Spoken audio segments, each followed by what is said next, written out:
Good morning, everyone, and thank you for coming. I'm Joe Bonavolanta, the Special Agent in charge of the FBI Boston Division, and I'm pleased to be joined by Massachusetts State Police Colonel Chris Mason, Provincetown Police Chief Jim Golden, Cape and Islands District Attorney Michael O'Keefe, and First Assistant United States Attorney Josh Levy.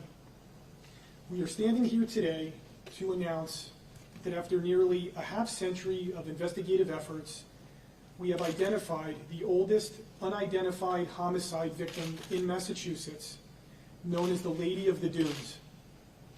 She is Ruth Marie Terry from Tennessee, who was just 37 years old at the time of her death. The FBI identified Ruth using investigative genealogy. This is a unique method that can generate new leads for unsolved homicides, as well as help identify unknown victims.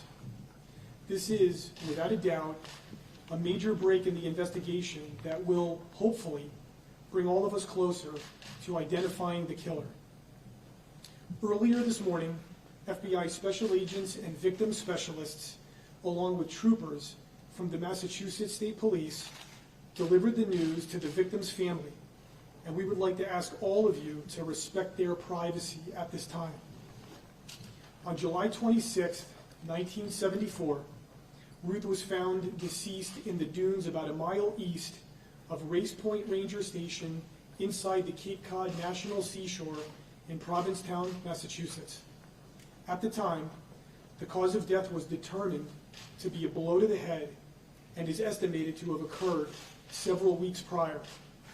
The victim's hands were missing, presumably removed by her killer so she could not be identified through fingerprints, and her head was nearly severed from her body. It was a brutal death, and for the last 48 years, investigators with the Massachusetts State Police and Provincetown Police Department have worked tirelessly to identify her through various means, including neighborhood canvasses, reviews of thousands of missing persons cases, clay model facial reconstruction, and age regression drawings.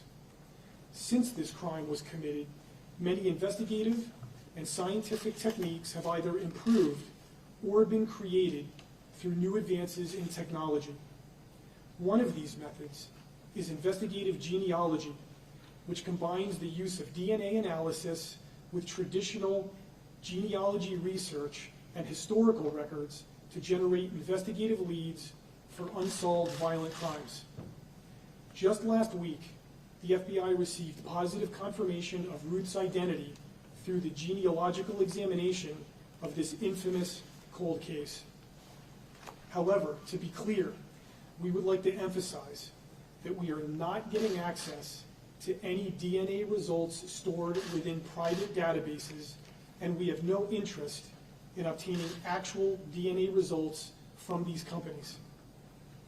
As investigators, cases like this one haunt us, and the agencies represented here today are constantly reevaluating and coming up with new investigative strategies to try and advance them.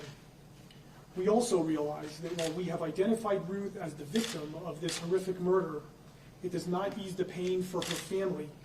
Nothing can, but hopefully it answers some questions while we continue to look for her killer. So what exactly do we know about Ruth Marie Terry? At this point in time, we can tell you she was born in Tennessee in 1936. Ruth was a daughter, sister, aunt, wife, and mother. Investigators have also determined that in addition to Tennessee, she had ties to California, Massachusetts, and Michigan. Now that we have reached this pivotal point, investigators and analysts will turn their attention to conducting logical investigative steps that include learning more about her, as well as working to identify who is responsible for her murder. We are asking the public to review Ruth's Seeking Information poster, and if anyone has any information concerning this case that could help the investigative team, we're asking you to contact either the Massachusetts State Police or the FBI. I think the most important message that we can deliver today is to every victim of violent crime and that is the FBI and our entire law enforcement community in Massachusetts will never give up, and we will use whatever technological advancement we can to seek justice for you and your family. Today's announcement should also serve as a warning to every murderer, rapist, and violent offender out there. The FBI and our law enforcement partners will not rest. It may take years, or even decades in some cases, but we are determined, and we will be dogged in our search for justice for victims and their families. On behalf of the men and women of FBI Boston, I want to extend my sincere thanks to Colonel Mason, Chief Golden, District Attorney O'Keefe, and their teams for their hard work and persistence, and for bringing us on board to assist.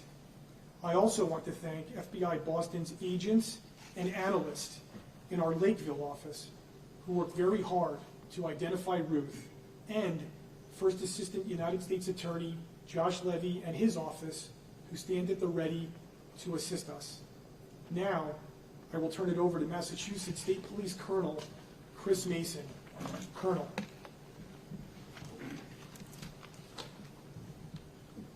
Thank you. I'd like to start by thanking our partners at the Federal Bureau of Investigation for the collaboration and work on this case, and recognize the value of their extraordinary capabilities in investigative genealogy. Thank you to both the Boston Field Office and the Lakeville RA in particular, and to the leadership of Special Agent in Charge, Joe Bonavolanta. Today, over 48 years after her murder and discovery, we can finally say her name, Ruth Marie Terry. We know Ruth had family and friends who loved her, and we are aware that this development has not been an easy one for them, so we keep them in our thoughts today during this difficult time. Certainly, during the years that they were in contact with her, they never envisioned the outcome for the child, the teenage girl, the young woman they knew, loved, and cared about. We hope today's announcement helps shed some light on the many questions they have had these many years, and marks another step towards answering more of them. For many police investigators at the end of their careers, there is often an unresolved case that haunts them, that intrudes upon the days, years, and decades of the rest of their lives. This case has been that for generations of Provincetown police officers and Massachusetts state troopers. To the many federal, state, and local partners, investigators, forensic and evidence technicians, and countless others who have played a role in this investigation to date, we are appreciative and grateful for your tireless work. To the people of Provincetown, Cape Cod, and the Commonwealth, who never forgot her, thank you. Today's identification of the Lady of the Dunes is not the end of the case, or even the beginning of the end, but this achievement does mark an important milestone towards identifying Ruth's killer. It represents a critical discovery that makes possible the rest of the work that lies ahead.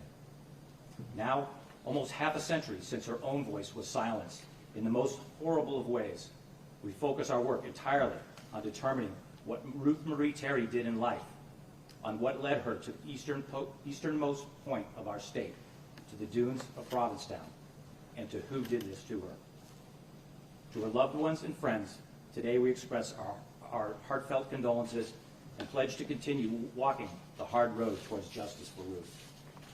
The Massachusetts State Police, the Provincetown Police, the Cape and Islands District Attorney's Office, and the FBI will not rest easy until we complete the unfinished work still ahead. We must now diligently and methodically learn everything we can about Ms. Terry's life, what she did, where she went, who she associated with, all in hope that those details and that timeline will lead us to her killer.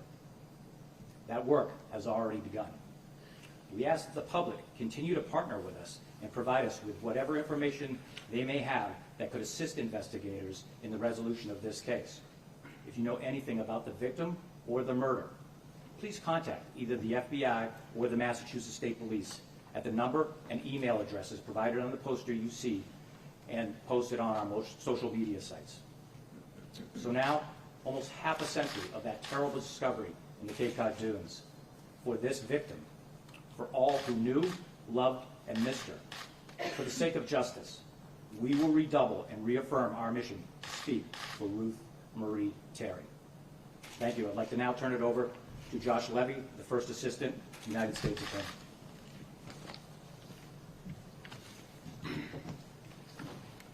Thank you, Colonel.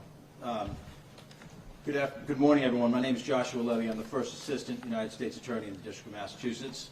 United States Attorney Rachel Rollins would be here today. She's very interested in this matter, but she's following it from Washington, D.C., where she's at the United States Attorney's Conference. Ruth Marie Terry was murdered nearly 50 years ago, and the heartless coward or cowards that killed her left her body behind on the Cape Cod National Seashore. The development that we're announcing today is the product of tireless and exceptional police work and work by law enforcement. It happens every day behind the scenes.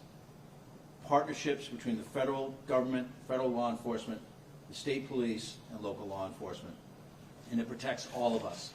And I've seen it time and time again in just 10 months that Rachel Rollins has been the U.S. Attorney and I've been her first assistant. Exceptional cooperation, which wasn't always the case in the Boston law enforcement community. We've seen it in the Children's Hospital bomb threat cases, Northeastern University bomb threats, the murder of Jesse Carrera by Louis D. Coleman, and the incredible federal, state, local partnership that happened there. It doesn't make great headlines, but this is the kind of police work that's happening every day in our Commonwealth. And I commend the leadership of Joe Bonavolente. I commend the state police, the Provincetown police, and so many great partnerships that exist with local departments across the Commonwealth. Last week at the U.S. Attorney's Office, we had the Law Enforcement Awards. Rachel Rollins hosted, and virtually every case involved not just law enforcement from Federal Bureau of Investigation or HSI or other law enforcement agencies, but local and state law enforcement agents, police officers on the street. That's how we solve these really tough cases. The highest calling in this job is to give voice to the voiceless and to serve victims and their families. And it may take months, it may take years. This case, it's taken over 4 decades, but no one's stopping. And this is a very important development, but we're on to the next round. As Joe and Colonel Mason went over, we need help from the public. We welcome more information. We're determined to solve this crime. And now I'll turn it over to Cape and Islands District Attorney Michael O'Keefe, another partner in this effort.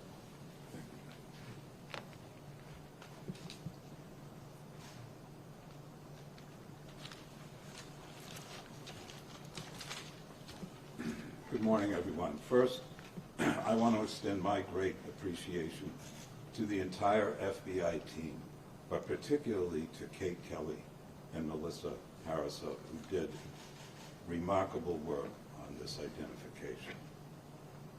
If Ruth Marie hadn't met her assailant in 1974, she could be 86 years old today. If the person responsible for the crime was in his or her 20s or 30s, he would be in his late 60s or 70s. If he was a little older, he may well be dead, but we will assume he is not. And we will pursue every lead and every clue to bring this person to justice. Now, I'll make just one other point. The technique used by our federal partners, the FBI, to make this identification is essentially the same technique used by the California authorities to identify the Grim Sleeper, a serial murderer in 2010, and the Golden State Killer, who committed rapes, murders, and burglaries over a 20-year period up and down the state of California. I have prepared a packet which details a real-world example of this from right here in Massachusetts, involving a serial rapist. I invite you to take one as you leave, and I'll be happy to speak with you at a later time on the contents of that. The Massachusetts District Attorneys Association continues to urge the advancement of this technique so other IDs like Ruth's can be made and other perpetrators caught and brought to justice. Thank you for being here, and thank you for sharing this important information with your listeners and readers. It will be of help. Now we're going to take a few questions. First, I'd invite Provincetown Police Chief to say a few words, John. Good morning, everybody. We are profoundly grateful for our partners to finally bring some measure of closure to the family by identifying the victim of this gruesome crime. Many of us who are working the case today were in grade school when this horrific crime happened, but there have been generations of investigators, both at the state and local level, that we need to appreciate for their continued support and dogged efforts with regard to this investigation. Today is about the victim, and we appreciate you being here. Thank you very much. Can you tell us why, you said she had ties, she's from Tennessee, but she had ties to Michigan, California, and also Massachusetts. Can you elaborate a little bit on what brought her here, why she was on Cape Cod in 1974? You can imagine, up to now, it's been about identifying the victim and making the family notifications. Regarding any ties, what may have brought Ruth Marie here, any acquaintances she may have had, that will now be determined as the investigation ramps up and any leads that may come in, which is why it's so important for the public or anybody that may have any information to please call these lines or send a message via the emails provided on the poster. Was she living here at the time, visiting, passing through? Do we know that yet? Once again, it's very premature, and we're hesitant to say anything related to familiar relationships because this is still so new and the notifications have just been made. Has she been a missing person? Go up to now. Please, one at a time. Has she been a missing person? Did the family, report her disappearance to authorities? The family was, a particular member of the family had undertaken efforts many, many years ago to find her after that family member concluded that in 1974 she was missing. So there were efforts made by that family member, and there was obviously the knowledge that she had gone missing in 1974. Can you talk a little bit about forensic genealogy? What does that mean? How does that work? What happened here? Sure. So, as I said before, forensic genealogy is one of many tools that we have that we will use when and where appropriate in investigations. In this case, a cold case, homicide, in an attempt to identify a victim, and it's a methodology where we're using DNA analysis in conjunction with genealogical research, as well as other historical family records and research and things related along those lines. That's in a nutshell what investigative genealogy is, and as you can see, it's been used in other cases as well, and in this case to try to identify the victims. In other cases, it's been used to identify the actual subject of an unsolved homicide, things along those lines. Up till now, the person who did this probably thought they got away with murder. Now that you've identified her, what's your message to her killer? Well, I think I would speak collectively for all of us in terms of what I said before, which is, if the killer is still out there and watching this, it's simply that it doesn't matter how much time goes by, in this case, well over 4 decades, we're going to continue to vet this out as much as we can in an aggressive manner, and if a lead winds up coming in and we can put it together investigatively where we can identify a killer, they'll be seeing us. People have speculated wildly about this case for years, connecting it to everything from local and national serial killers to Whitey Bulger. People have said that she was on the set of Jaws. What do we know about what happened here? Do we know anything new about what happened? Well, you just said the key phrase, which is what do we know? And before we can get to that point in an investigation, we need to know primarily who is the victim. Now we know. So now, as the Colonel alluded to earlier, now we move forward aggressively, hopefully with the help of the public. It's good, the dismemberment aspect of this and removing the hands. A lot of people think that signals something with organized crime, and Mr. Bulger obviously was in Provincetown at that time.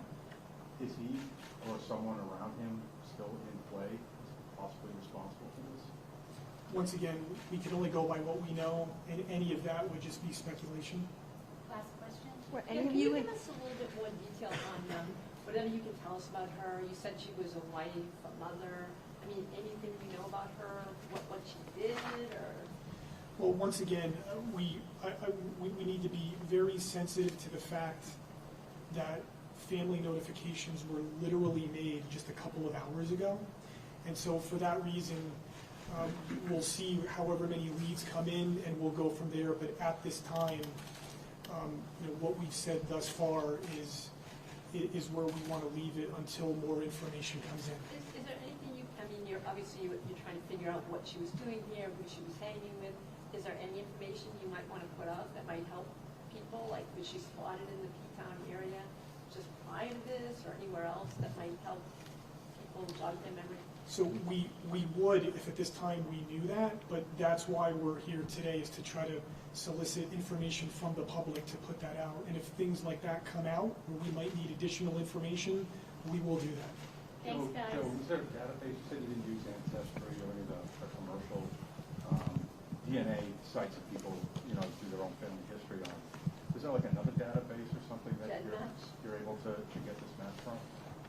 Once again, when it comes to talking about investigative genealogy, like I did before, I just wanted to emphasize the fact that we are not getting access to any DNA results stored within private databases, and we have no interest in obtaining actual DNA results from these companies. It's simply a methodology that is used, to use the DNA analysis, but using that in conjunction with historical records and genealogical research. Thank you.